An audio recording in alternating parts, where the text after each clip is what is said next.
upon me. Oh, dude, I love old people so much. Like, the more an old person is shaped like a candy cane.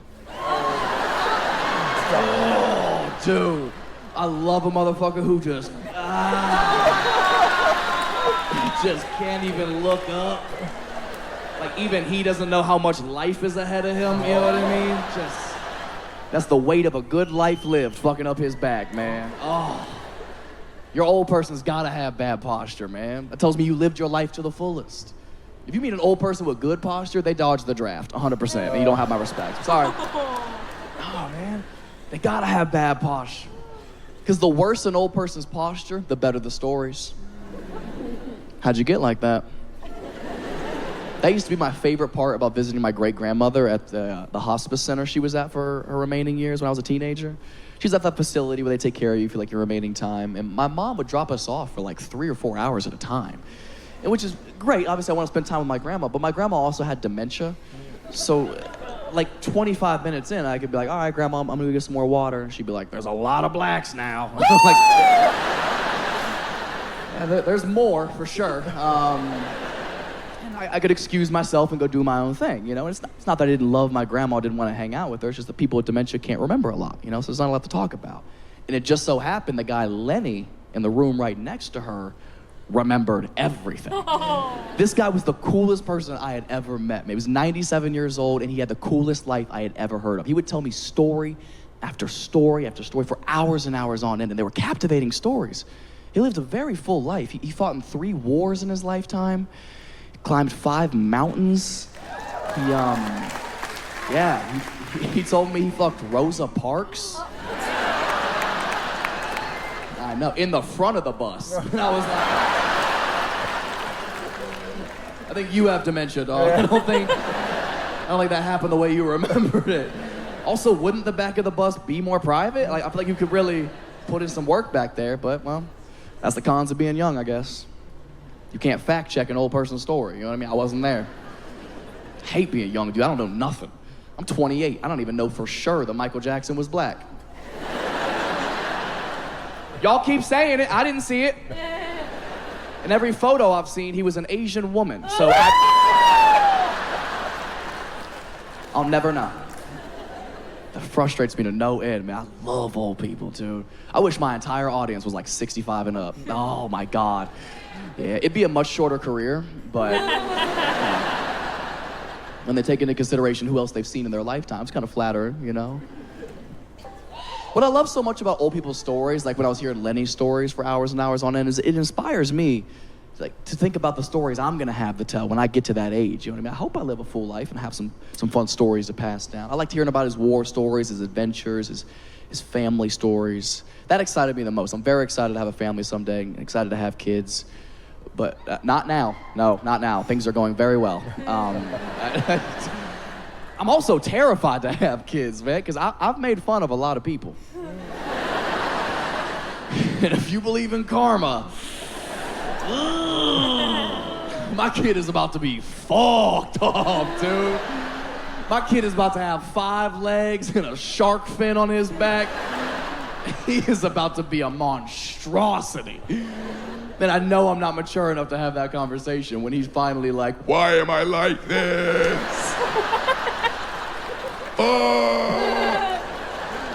I'm just there like, cause daddy's funny. You know, I've made a lot of people laugh. So will you. For different reasons, but you know, if they pay the admission. I think it's mainly about timing for me. I want to pick the right time to have kids, because I'm 28, so I mean, realistically, I have all the time in the world, but it's the benefits of being a guy is we don't have to like rush into starting a family or anything. We can have kids whenever we want, which I don't really think is fair to women, considering women are the ones who literally have to have the baby. Doesn't really make sense that y'all would be the ones that have to like compete against this biological clock. It seems kind of messed up.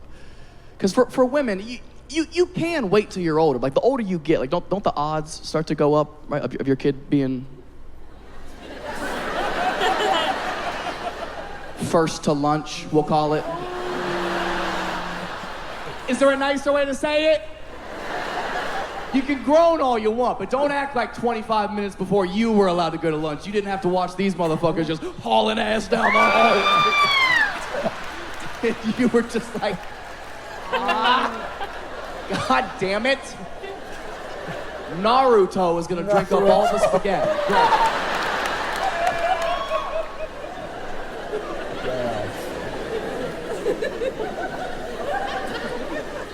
Not to say it's a bad thing.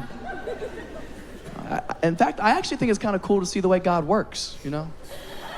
If you pay attention, God always finds a way of evening things out, right? Like, God always replaces a negative with a positive. Anytime you see somebody who is born less fortunate in a certain aspect, you don't gotta worry about that, because God's gonna bless them with an attribute, a quality about themselves, sometimes even a skill set, kind of evens that playing field a little bit.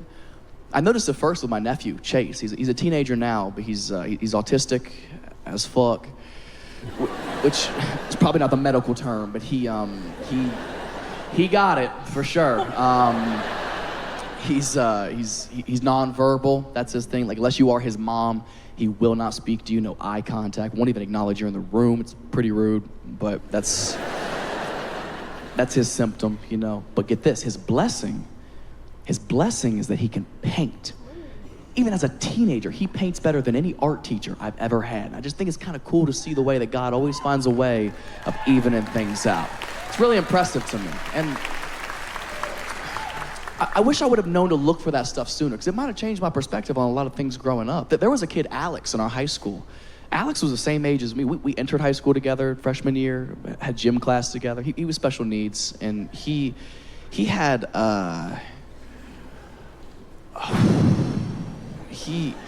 he had a dick on him, man. Like, I don't know how else to tell y'all that. That boy was blessed, man. People felt sorry for him. I was like, nah, fuck that dude. He's been terrorizing us in the locker room for the whole semester, man. Got us all backed up against the lockers. Like, God damn, Alex. That's where the extra chromosome goes? Good for you, man. And to this day, he's the nicest person I've ever met. I hope he's out there hurting somebody right now. I really do. She needs the helmet. You know, they don't always know their own strength, you know what I mean? But he's a good dude. He deserves every inch of it. And yeah, we used to say he had dick you down syndrome. Yeah. So big shout out to Alex, man. Big shout out to Alex. Yeah.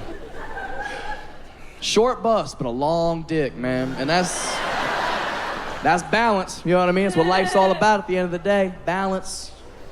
You can't have everything. Sometimes you're just funny.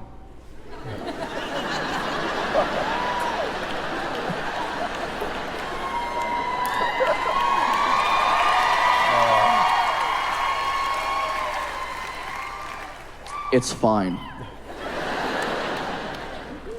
I still fucked him up in dodgeball. Out of pure jealousy. I was like, you're not even using it.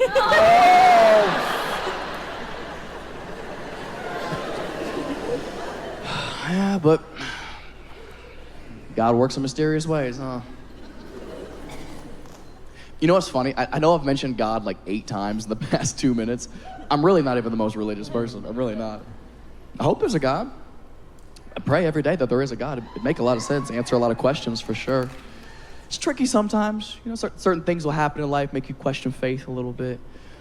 It's hard to pick a religion, man. I say it's hard to pick a religion, but I do still wear a cross chain. Yeah. But for the same reason you bring a condom on the first date, you know? I hope I don't gotta use it. Just in case. In case I die and Jesus is like, you know you ain't getting in here. Nah, son, I bought the wristband. Let me in. I paid for this meet and greet. Where your dad at?